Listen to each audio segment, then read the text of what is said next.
tai buvo visiškai kitokia struktūra ir tokie vieši pasisakymai arba straipsniai, ko gero, buvo visiškai mafijos valdomi, ar ne? Taip, tai buvo absoliučiai laukinis laikas, turbūt, jeigu tenka tau matyti ar laidas kažkokias iš senų laikų, tai turbūt pats pasižiūri ir pakraupsti, ar tikrai taip galėjo būti Lietuvoje, bet iš tikrųjų tai buvo. Tai labai toks sudėtingas laikotarpis. Kada Lietuvoje mafija kaip grupuotė atsirado?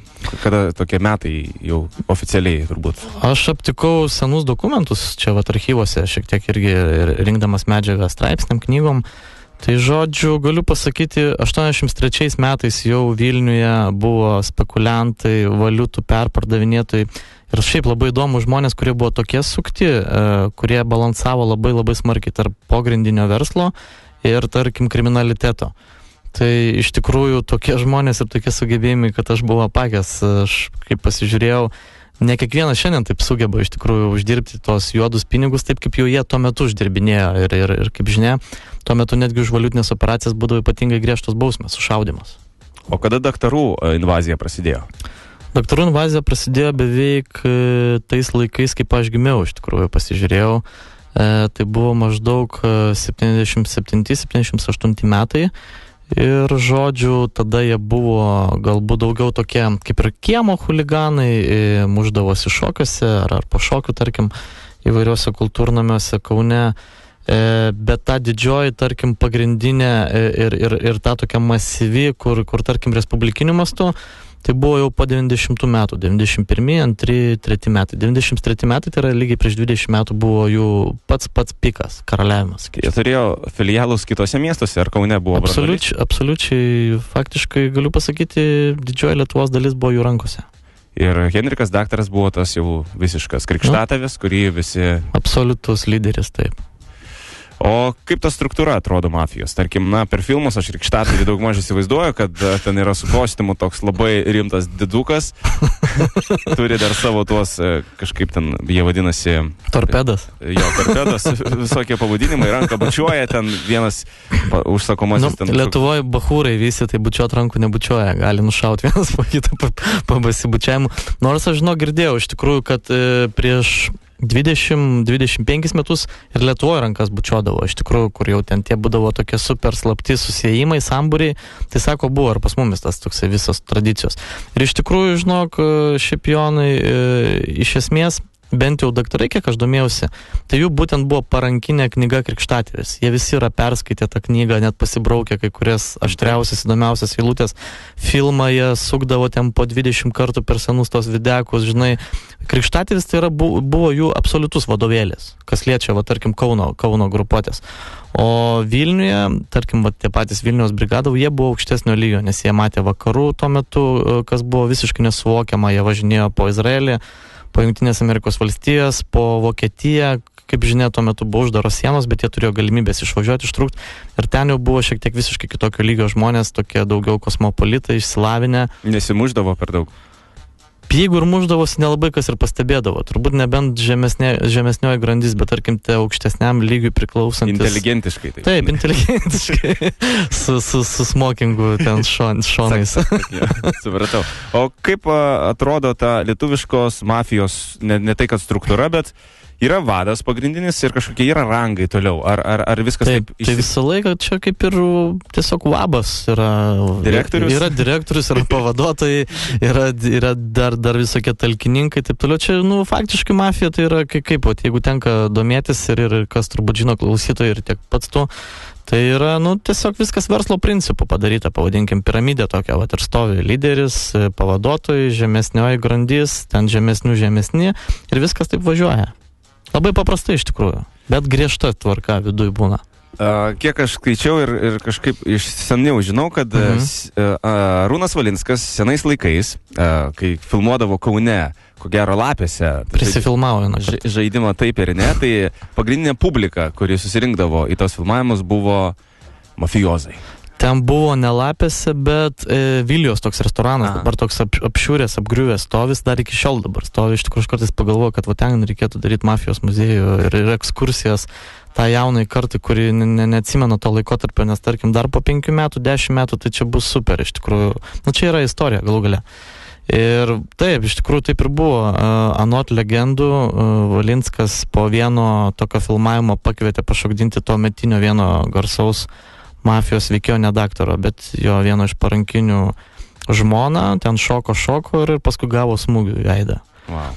Kiek žinau, kiek paklausė Valinsko paties apie tą vakarėlį, jisai niekada nieko nekomentuoja arba neprisimena. Bet kažkada bus proga man su juo pasišnekėti, aš būtinai pasiklausiu. Būtinai paklausi. Būtinai. Dar yra irgi iš spaudos ir šiaip buvo kalbama, kad tuometinė Rusijos žvaigždė, kuris vedė žaidimą Polė Čydės, Taip, berods, stebuklų laukas. Yra nužudę Lietuvos mafiją arba samdomi žudikai. Kiek tau šitas faktas yra žinomas? Šitas faktas yra minimas ir mano paskutinėje knygoje, kurią tu šiandien gavai dovanų, beje, pats paskutinis skyrius, kad taip, iš tiesų buvo laikotarpis, tai čia buvo 94-95 metai, kaip berods, važinėdavo netgi samdomi žudikai iš Lietuvos į Rusiją, iš Rusijos į Lietuvą, taip specialiai tiesiog taip susikeičiant, kad specialiai sumėti tos pėdsakus.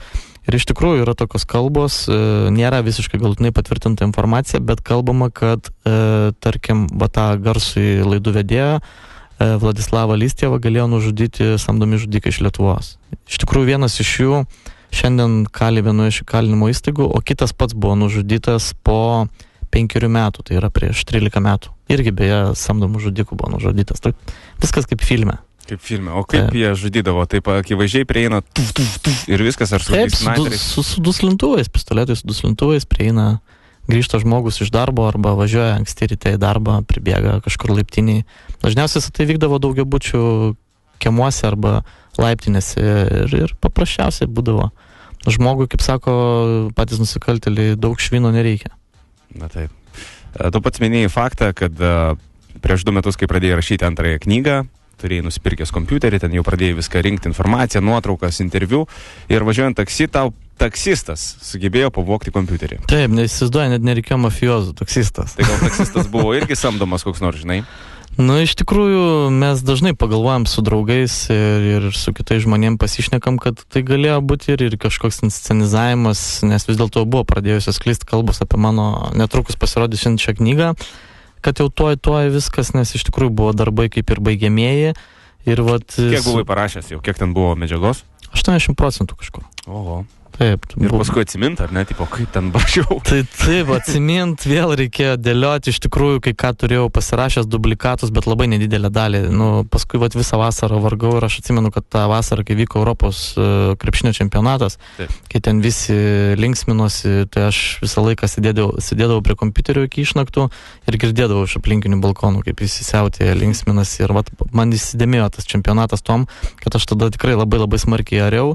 Bet šiaip netaip, vis tiek, tų metų gale aš išleidau tą knygą ir, aišku, aš džiaugiuosi, kad viskas baigėsi laimingai. Galų gale pinigai, daiktai prarandami, čia nėra turtas. Yra kur kas didesnis turtas sveikata, tavo, tarkim, apskritai saugumas ir kiti dalykai. O čia viskas yra, kaip sakoma, labai labai toks elementarus dalykas. Iš tikrųjų, man tik tai patiko viena, kad policininkai, kuriuos aš paprašiau, kad jie išaiškintų šitą nusikaltimą, jie tikrai žaibiškai išaiškino tą vagį. Ir praėjusiu metų pabaigoje buvo teismo procesas, kuriame jis buvo pripažintas, pats prisipažino, kad pavogė mano kompiuterį. O tik ko jis kompą neatidavė, aš nesuprantu. Jisai paaiškino, kad išsigando. Atsidarė kuprinę ir išsigando, tai mes per teismą klausim, tai ką tu ten pamatei tokio, kad išsigandai.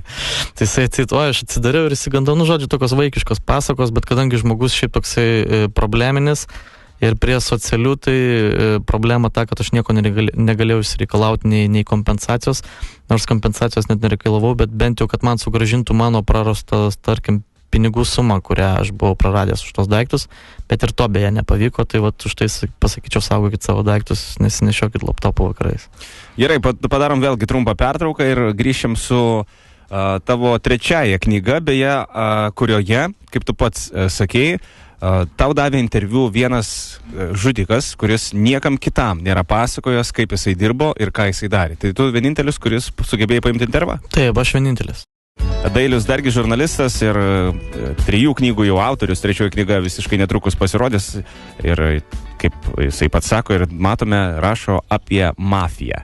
Ir labai labai įdomi tema iš tikrųjų. Ir Apie tikrą gyvenimą. tikrą gyvenimą. Yra toks pats žmogus, tu dabar net ir kalbėjai, Italijoje, kaip tu, kuris rašo, ima faktus ir viskas skelbia viešai.